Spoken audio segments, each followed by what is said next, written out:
We've all experienced it. The mix sounds incredible in the studio. It gives you goosebumps in the studio. And then you go to your car and it sounds like hot garbage. What is going on? What's the problem?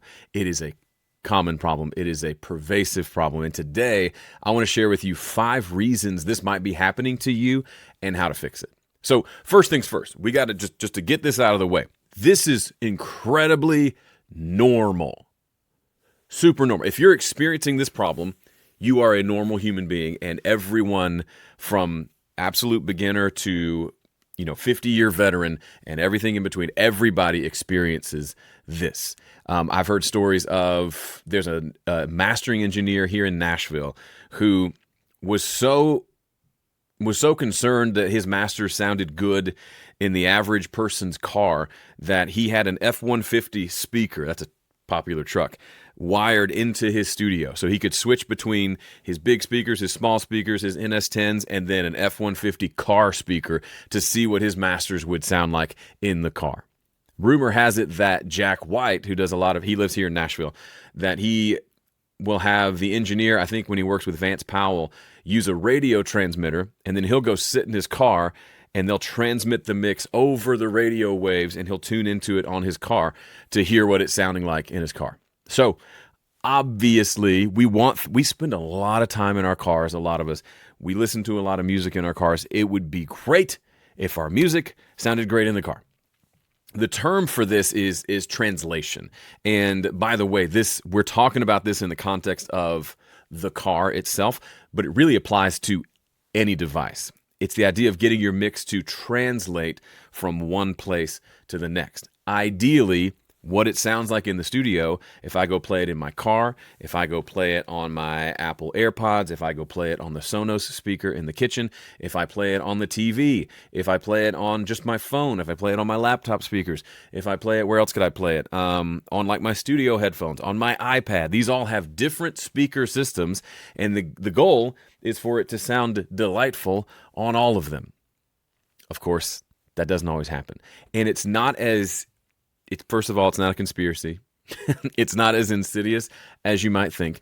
And there's actually a very simple approach to, there could be a number of reasons why it's happening, but today we're going to talk about the top 5.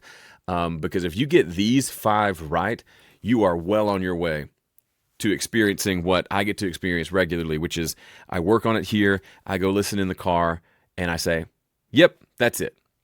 Good to go. Like, that is a normal experience for me with the occasional surprise. But for the most part, that's how it works for me. And I want that for you because this is a really frustrating process and I want to help ease that frustration for you. So we're going to talk about 5 factors that contribute to this phenomenon of your mix not sounding good in the car. And number 5, by the way, might be the single best piece of advice I could give you when it comes to just making music and mixing in general. So let's jump into number 1. Number 1 is something that you might have predicted I was going to say. But if you're not happy with the way your mix is sounding in the car, the tones of the mix are not coming through in the car, it sounds way different in the car, it might actually be a recording problem, not a mixing problem. So we might need to use the phrase that I use all the time, which is get it right at the source. If the recording has not great tones, you listen to the recording, you say, you know what, that doesn't sound very good. Hopefully I can fix it in the mix. Just take a quick second and slap yourself and say, no, I'm going to fix it in the recording. I'm going to solve it at the source. I'm going to make it sound good before I ever get to use all my fancy fun mixing plugins. That is a discipline that few people will ever actually develop, because people want to just record something willy-nilly, drop it into a mix, put a bunch of plugins on there, and then complain that it's the plugin's fault or it's the car speaker's fault or any other of these things. If you record a really crappy sounding, muddy sounding acoustic guitar, guess what? It's going to sound that way in the car. The car is not completely transforming your song. It's just playing what you give it. And if you're giving it a crappy recording and you haven't figured out how to fix it in the mix because you can't fix it in the mix, then you're left with it not sounding good in the car. It might sound different in the car from the way it sounds in your studio, but there's a good chance if it sounded bad in the car, it actually sounds bad in your studio because the recording itself sounds bad. People will tell me, Joe, you're being too hard. Joe, you're just making fun of people who can't record well. It's not that. I am not better than you. I'm not saying I am the master and you better hope to get to my level. It's that I've experienced this myself. I've had countless situations, especially early in my early days of learning how to record, where the recording itself was just terrible, and I would spend days, weeks, maybe months on the mix trying to get that terrible recording to sound like all my favorite albums. And guess what? It never did. It never, ever, ever did. When that started to work for me, when I started to get mixes that I said, shoot, that sounds as good as anything I've listened to, it's because of the work that I did on the recording end, not the work that I did on the back end and mixing. Yes, I mixed it well, but as it turns out, that was probably 20% of the equation. The front end recording and performance was 80% of the equation. My first album, I recorded with this little stick microphone thing that I found at my parents' house. Plugged it into the back of the computer and recorded. Guess how good that sounded? Not very good. And so by obviously getting a decent microphone and decent equipment years later, and then I started recording and it sounded better quality but still bad because I didn't know how to put the microphones and I didn't know what a good source was. So I was just like blind. But slowly I started to develop and realize the answer was not the mix ever. The answer was the recording. I've got a client who is in the middle of doing what I call a carbon copy challenge, where he's picked a song that he loves, a professionally produced and released song, and he's trying to recreate it in his studio. So he's listening intently to the recording, and then he's going in and trying to make his recording sound as close to that one as possible. This is an incredibly difficult thing to do. I've done it before. It's challenging, but be incredibly educational. This is actually the way I think reference tracks are useful. So people talk about using references. Use reference tracks. Use reference tracks. When you're mixing, you should listen to your mix and then flip over and listen to a pro mix, then flip back to your mix and make your mix sound like that. I don't think that's very helpful, honestly. I don't think it works that way. I've got my own thoughts on reference tracks, which we will talk about another day. That's not the topic of today. But to me, I think the better use of a reference is not during the mix, but during the recording. I've had the unique position of doing critiques for people over the last decade and a half, which gives me a really unique perspective on what people struggle with. And I see these same common struggles across the board, which is kind of interesting, which means I have a cool position to help you understand where the common pitfalls are. So hopefully you can just avoid them altogether. I just hit the microphone with my hand. One of the pitfalls that I find a lot is people are, like if it's electric guitar, for example, they are just cranking the drive knob on the distortion pedal, or they're taking whatever amp modeler they're using and they're just turning it up all the way because louder is better, right? It goes to 11. And so it's this incredibly aggressive, and a lot of times it sounds like very dated guitar tone. And they're trying to put that on top of this beautiful ballad. So they have this ballad with piano and some light acoustic guitar and some strings and some background vocals. And it's beautiful. And then it's time for some sort of a solo. Cool, let's bring in an electric guitar. Let's go for it. But then the guitar comes in, and it sounds like it's just like straight out of a Metallica song. Nothing against Metallica, but in that instance, that didn't make sense tone-wise. And so then they'll come to me and say, Joe, I can't get this guitar to sit in the mix right. And I'll say, oh, doggy, you recorded a wrong tone for the song. Yes, there is subjectivity. If you love it, you love it. But I would argue the tone that you recorded, and then you're trying to use a bunch of EQ to make it be the tone that it should have been, rewind that puppy, delete that track, and record it with a better tone to begin with. Probably a cleaner tone. Probably something with more dynamic to it. Probably don't crank the drive knob all the way up. Probably don't make the highs super, super bright. Try to make it sound like some of your favorite records. It is a challenge, but it is so good. So my client who's doing this carbon copy thing, we did this inside of my VIP membership years ago. It was a carbon copy challenge where I said, go find one of your favorite songs and then try to recreate it. We've done it multiple times. I did it once with One Headlight by the Wallflowers. I failed miserably because it's such a good song, and the parts are more complicated than I thought they were. And I couldn't get the organ tone that I wanted using the plugin that I was using, so I just failed all over the place. Couldn't get the snare drum tone because it was that high, almost piccolo-sounding snare. And then a few years later, I did it again, and I chose the song Hurt, performed by Johnny Cash, originally by Nine Inch Nails. And that turned out super well. And what was interesting about that is as I listened to the original version, I'd heard it before. I thought I knew what it sounded like. But then by listening to the original again with an eye towards, I'm going to recreate this and record this, I listened with like a completely different set of ears. And what I noticed was a couple of things. First of all, the guitar parts were like, the acoustic guitars were ridiculously simple. It was like, boom, doom, bang. Boom, doom, bang, boom, doom, bang, boom, doom, bang. No extra strums, no extra notes, just like as simple as could be. And then I noticed as the song progressed and it gets towards the end, production-wise, it's mainly just two guitars, Johnny's vocal in the middle, and then like a piano comes in later in the song that's mainly just playing like octaves. It's real simple. Really, like way more simple than I would have played it, which was instructive.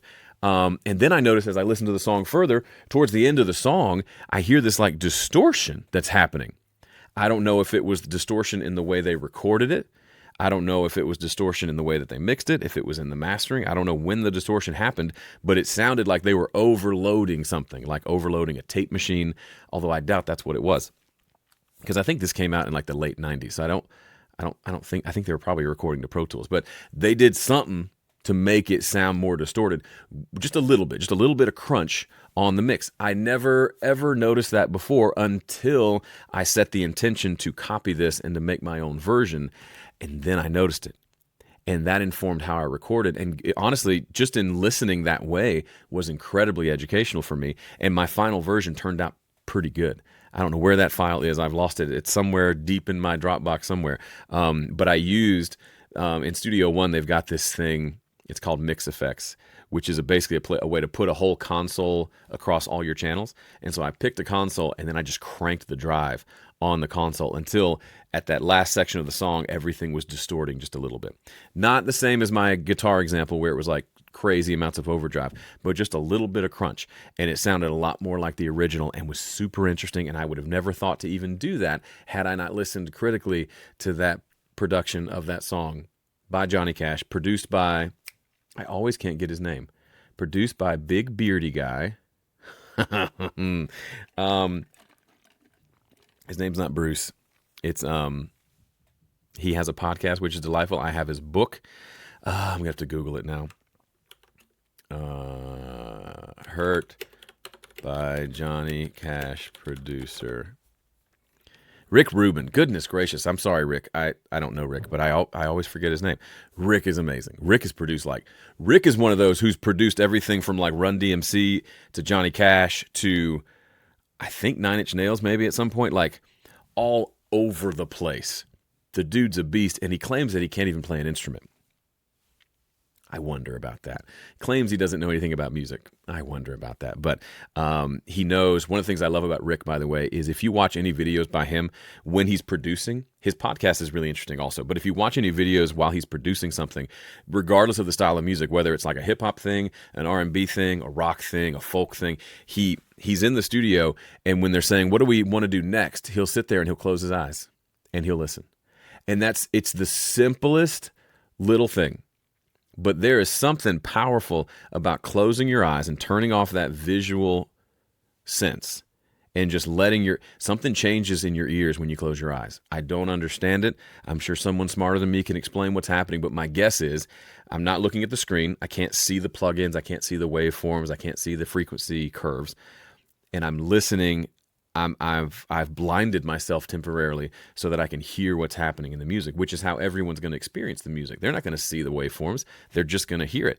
And so that alone, if I've started trying, I haven't done it well, but this was a good reminder for me. Incorporate that into the way that you work. Try to close your eyes more and just see what happens. I think you'll hear things deeper. That's kind of what I did with the Johnny Cash tune. I closed my eyes and listened, and I was like, oh, there's something else there that I never noticed before.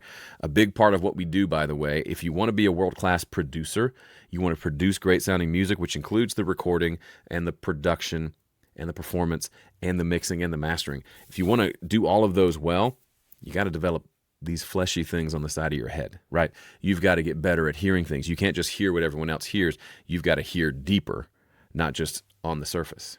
And some of that could be from just closing your eyes. It's interesting. Okay, so that's the first big component. You could spend the next year on just number one, on just get it right at the source, on just making your raw recordings sound as incredible as possible, and the whole mixing in the car thing will mostly take care of itself. Not completely, but this is probably, if I had to give you just one, especially if you're early in your journey and you can feel it, you feel that guilt in your brain of like, I'm not getting it right at the source. That's a great place to start. The only place to start, honestly. Until you get that piece in place, the rest of this doesn't matter as much and certainly won't be as impactful. Okay, number two, probably the reason that your mix sounds good in your car and sounds good in the studio and doesn't sound good in your car is because you've got frequency balance problems. Frequency balance problems. The purpose of a mix engineer, the purpose of really anything we do in the studio is to create something that has balance. What is balance? Balance is an even distribution of the low frequencies, the mid frequencies, the high frequencies. Last week we talked about how to balance the low end. When the low end is out of balance, lows and low mids especially, it messes up the entire mix. That will certainly apply to what we're talking about today, but in a bigger sense, let's talk about what does balanced even mean. So I want to switch over to the whiteboard and give you an example of this, okay? So when I say balance, let's just draw a couple of, imagine this is like an EQ curve, okay? And for the sake of argument, let's just say that this is flat. Now, we talked about last week that the curve is actually more like this because the lows are actually higher. The curve is more like this because the lows actually are louder than the highs in a nice balanced mix. But for the sake of what I'm going to show you here, let's just assume that this is balanced, straight across, nice and flat. We can hear the lows, the mids, and the highs, and they're all balanced, okay?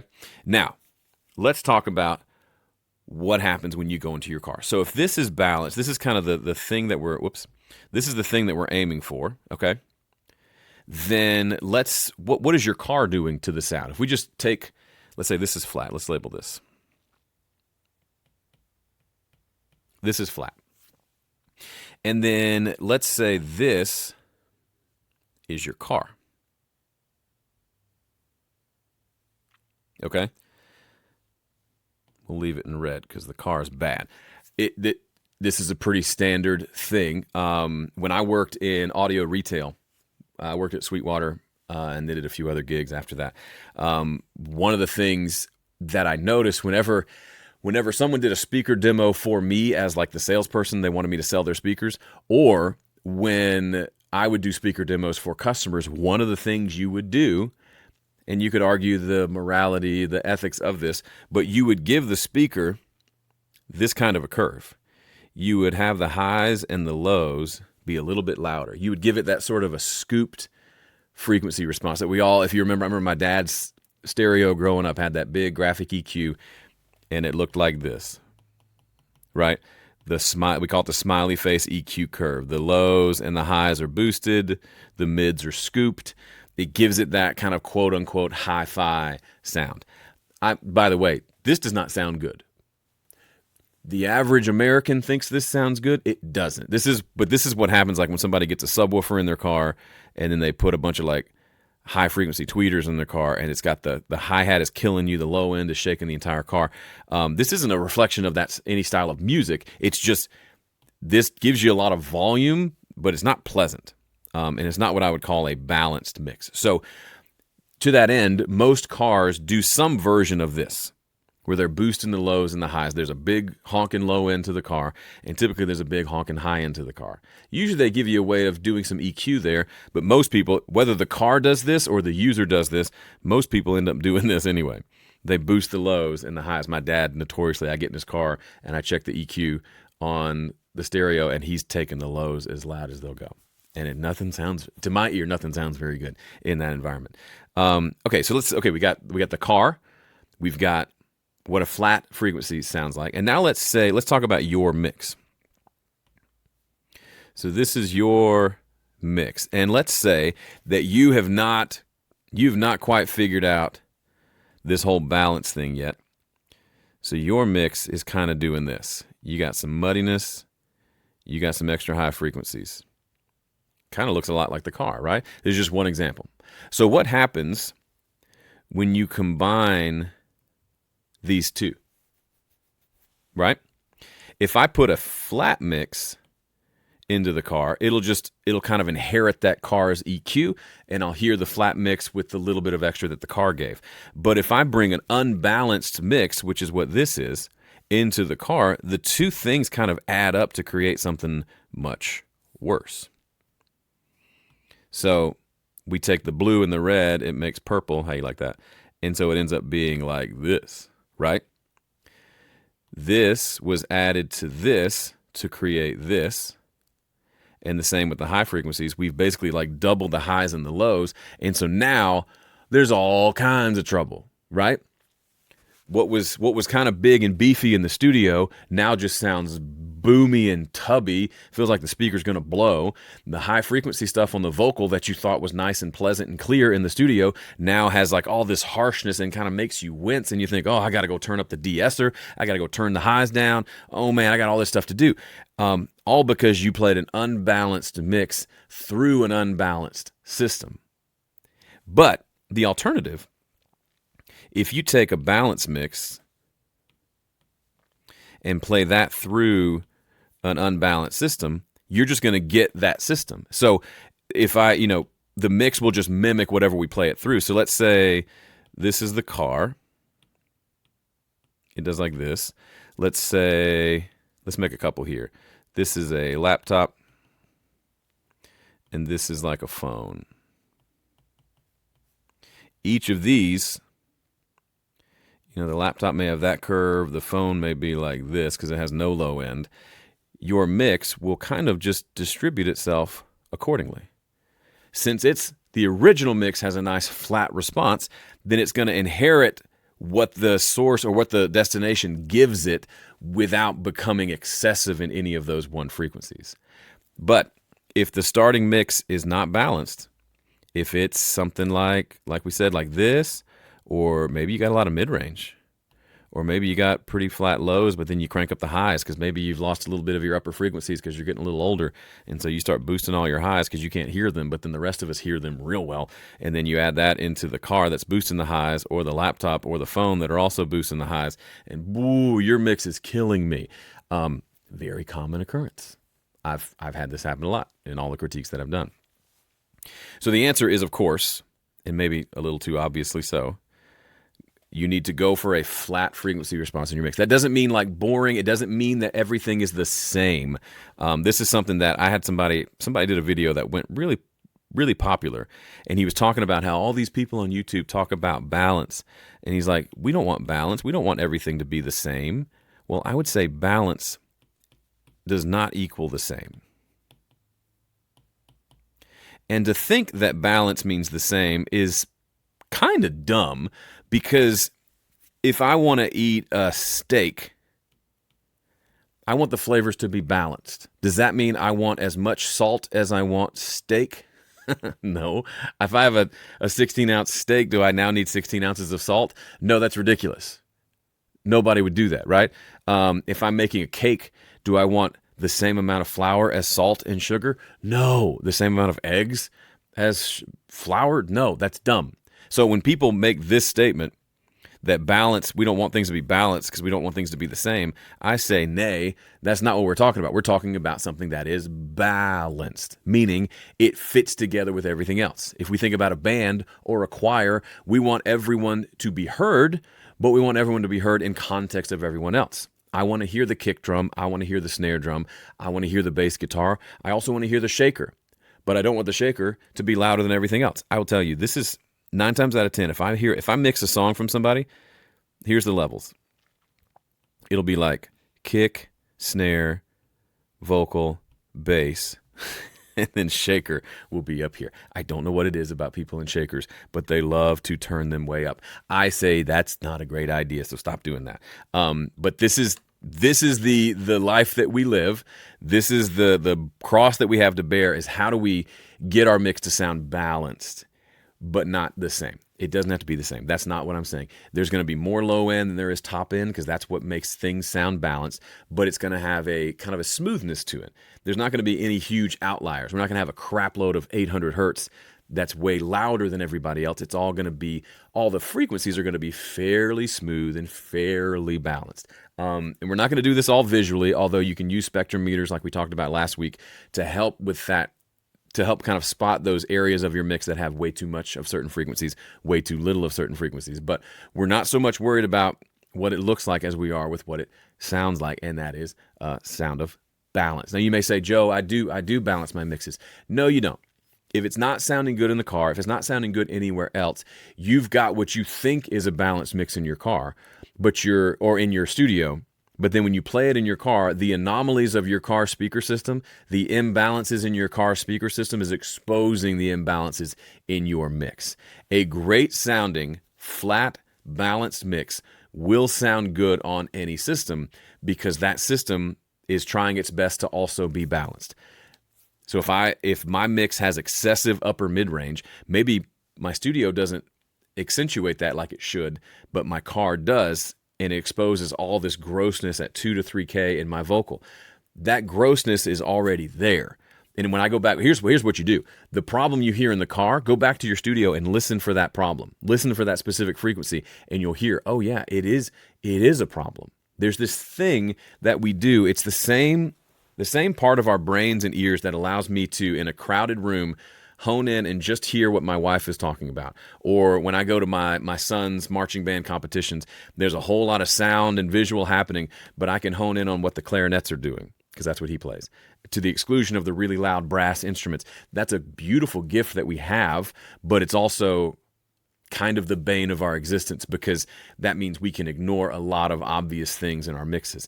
This is why when people work with me one-on-one, and they pay a lot of money to work with me one-on-one, but they get feedback on their mixes, and a big piece of that is just exposing them, saying, hey, you didn't hear this yet, but listen to those frequencies again. You hear that, how they're so out of balance? That's the big problem. And so you've got to start to develop your own ability to hear where things are out of balance so that you can balance them in your system, because they're out of balance there. It's not just out of balance in the car. It's out of balance in your studio. You just don't hear it yet. And you might think, Joe, how is it possible that I don't hear it? This takes time. It takes experience. It takes intentionally learning your frequencies and learning how to identify which groups of frequencies are being problematic and what to do about them. But it's absolutely possible. It just takes some time and some intentionality. By the way, this is exactly what we talk about on day 3 of my speed mixing challenge. I've got another one coming up here soon. Go to speedmixingchallenge.com to get your ticket. This will be one of the best investments you make in your music, hands down. We spend an hour or two together Monday through Friday. It's live. I am teaching you my mixing system. And on day 3, we talk about how to develop your ears in such a way that you can spot and identify and annihilate problems in your mix. It's incredibly fun. Get the Premier Pass ticket. That gets you access to an extra hour of Q&A with me before the live call starts. Rework your schedule. Come to the live event. If you can't make it one of the days live, there will be 24-hour recording, so you won't miss anything. But you got to get a ticket. You got to come be in the room. It's the only way I can give you all of this information because I can't certainly cover it all in a single YouTube video. Speedmixingchallenge.com. Come check it out. Speedmixingchallenge.com. Link in the description. Okay, what's number 3? We've talked about number 1, which is get it right, the source. Get the recording right. We talked about 2, which is frequency balance problems, which is a big pervasive thing. What about number 3? Number 3 is pretty simple, but it's something that people don't think about. Number 3 is volume. It might just be that your mix is just quieter than everything else you listen to. So like you're in your car and like here's the song on the radio, here's the song on your Apple Music, and then here's your song. And the chances are that difference is probably about 6 dB, 6 to 10 dB difference. Your song is at what we would call mixed level, and everything else is mastered. Now, if you've already addressed with this problem, it's not going to be a problem for you. But if you didn't know this, my first album, I had no idea what mixing or mastering was. So my album was real quiet. When I listened on the highway in the car, I could not hear the music because the highway was too loud, and I cranked the volume of the car all the way up and I still couldn't hear it. If you have a version of that, you've just skipped over the step what we call mastering. And I'm not talking about doing a full-on mastering session. I'm just talking about this. Let me show you real quick. Here's my mix in Studio One. When I am getting ready to export the mix, I will put a limiter on my mix bus. And you can see it's actually just defaults to this. I will just add 6 dB of gain to the limiter. A limiter is basically what they use in mastering to get the volume up. It's a form of compression. It's aggressive, but this gets the volume up from being what we would call like mix level to mastering level. So here's what my mix sounds like without any mastering. So it's a decent mix, but it's going to be pretty quiet compared to whatever I listen to on the radio or on Spotify.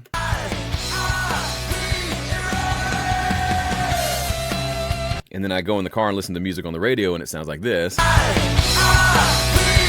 Right? And so my song, by default, will sound bad compared to those. So what I do is, if I'm ever going to take something to go listen elsewhere or send it to a client for feedback or send it to my bandmates for a review, always I put a limiter on there to do like a pseudo fake master to it, and I'll add 6 dB of gain, and then we're good to go. So that takes it from here to here.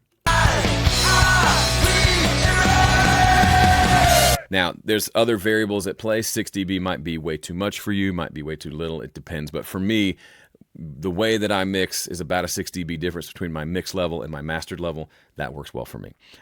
Because a funny thing happens when you listen to things at different volumes. At one volume, the EQ curve will sound like this. It'll be fairly like curved with a little bit of boost in the lows.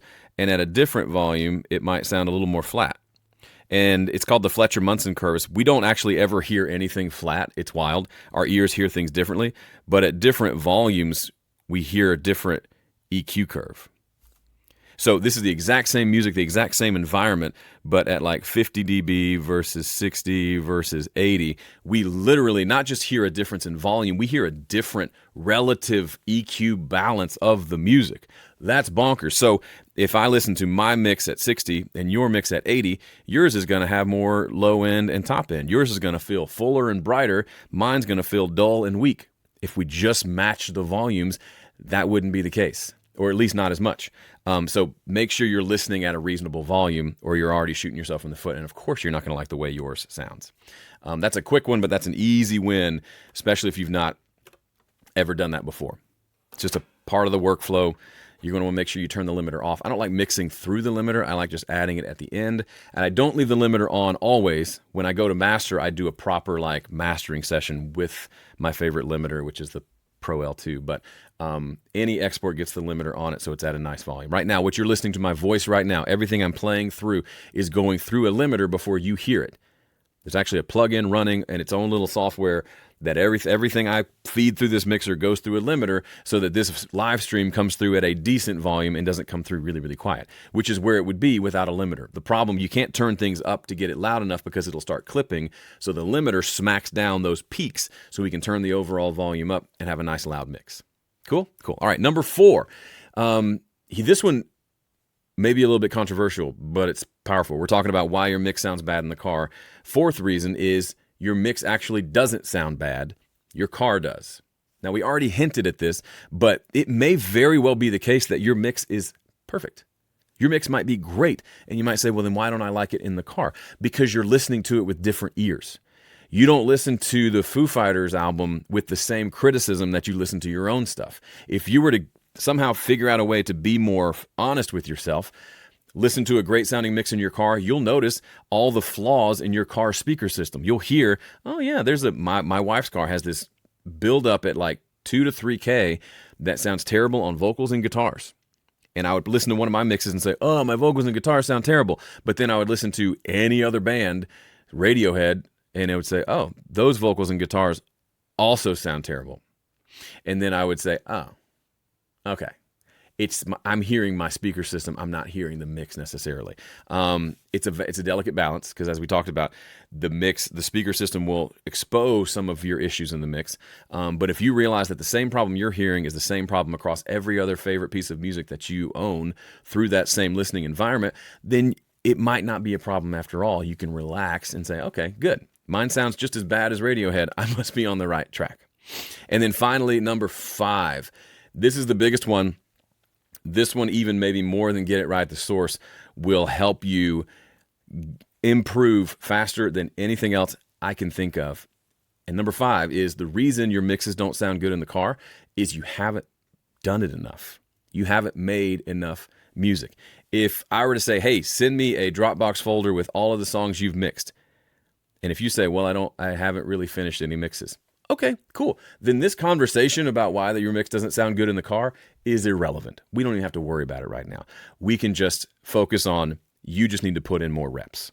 Now, if you've got 10 mixes, it's a good start. 20, 30, 50, 100. Now you've put in enough reps to where you can actually start to A, ask better questions, and B, hear things better than you could 100 mixes ago.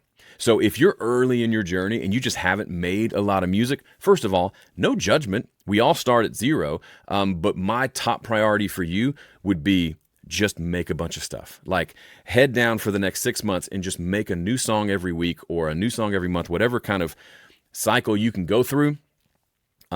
That you can like maintain, and you'll be shocked at how much better your stuff sounds in 6 months from just having gone through and just made some music. That's why I created my VIP membership. One of the things we do, I do monthly masterclasses, I do mix critique live streams, but one of the big things I do is I give them challenges every month of ways to make music. Either a mixing challenge where you're mixing a new song, or a production challenge where you're recording and mixing your own song every single month.